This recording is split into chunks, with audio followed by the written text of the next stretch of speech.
Hello and welcome to another Rightly Witterings.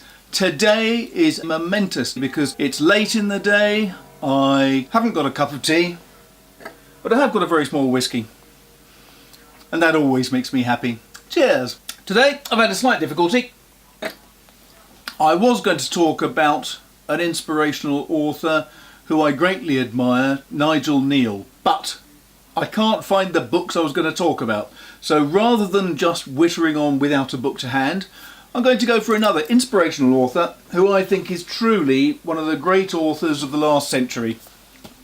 And that is John Mortimer, the author of many books, many plays, but first and foremost, the inventor of the brilliant character Rumpole of the Bailey. I first discovered these books, I suppose, when Rumpole materialised on the TV in the 70s, I think, with Leo McKern as the main actor. But the books are absolutely entrancing. He's invented, with this elderly, irreverent,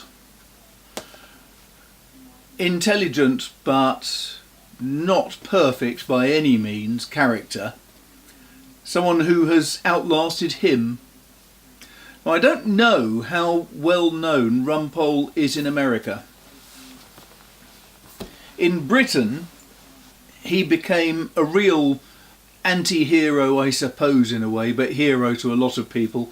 He was a wonderful character, wonderfully well portrayed and imagined, on the page as well as on the screen. And what would Rumpole be without She Who Must Be Obeyed, his wife Hilda, the butt of so many of his jokes, the long-suffering wife of this larger-than-life but incredibly shy almost character in his private life. All of these books, apart from a couple, are based on short stories. So they're one television episode long, in effect. Takes a bit longer to read than an hour, some of them, but they're all superb little tales in their own right.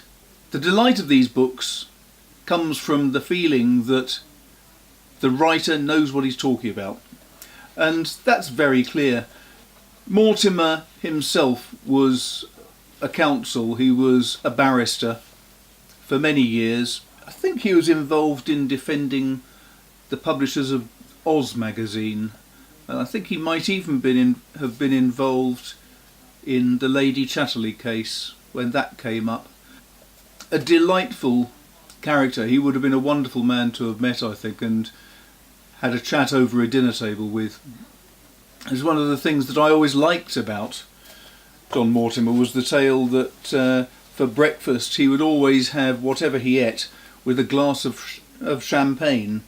I think that's an elegant way to start the day. He never had to worry about driving a car. I don't think he had other people to do that sort of thing for him. But he was a successful lawyer, and then he moved into writing and became a very successful playwright as well as author. But the joy for me is that he invented this character. Rumpole was fictitious, but he was remarkably similar to a number of barristers who were at the Old Bailey in those days. I know because I spoke to a counsel myself back in the last century and asked him if he knew anyone remotely like Rumpole, and he said, yes, rather a lot actually. Not all of them necessarily had the cigar ash marking the front of his waistcoat. So what is it that makes Rumpole such a brilliant character? I think it's his humanity, deep humanity. When you read his stories, you want to get to know the man. You want to go and meet him. He's that sort of a character. A delightful fellow.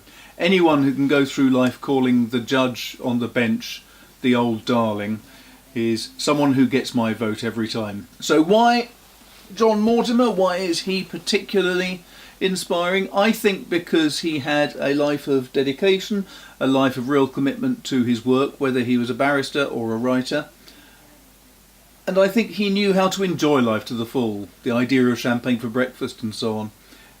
If you haven't read any of his books and you haven't tried them, get one of his books, Rumpole of the Bailey, and just give it a go. It's nice and straightforward. They're short stories, very easy to read, but you get a view of how the world used to be only 20-30 years ago, but it's a different world, even in the law.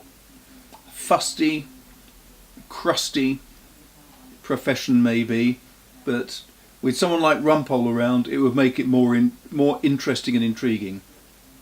So, inspirational writer? Definitely for me. He's a man who lived by words all his life, whether he was in a court or writing pages.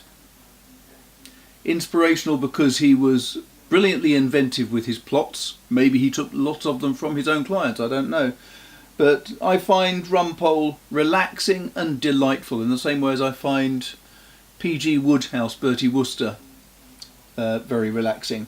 They're all stories that you can sit back and enjoy and let the world go past.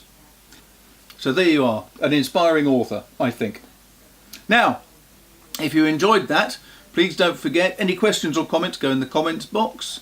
If you like the video, then go to the subscribe button and hit that, and then there's a bell beside it if you want to be notified of new videos coming through, and like it and share it and all those things.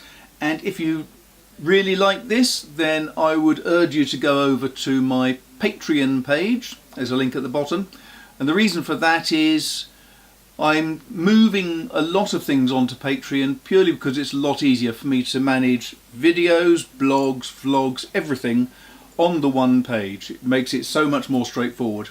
So hopefully you'll go along there and have a quick look, and if you fancy helping support the channel, then you can support the Patreon page for $2 or whatever you want to pay. Apart from that, I'm now going to return to my whiskey because I think it's earned. Thank you very much for watching. Have fun. Take care. Cheers.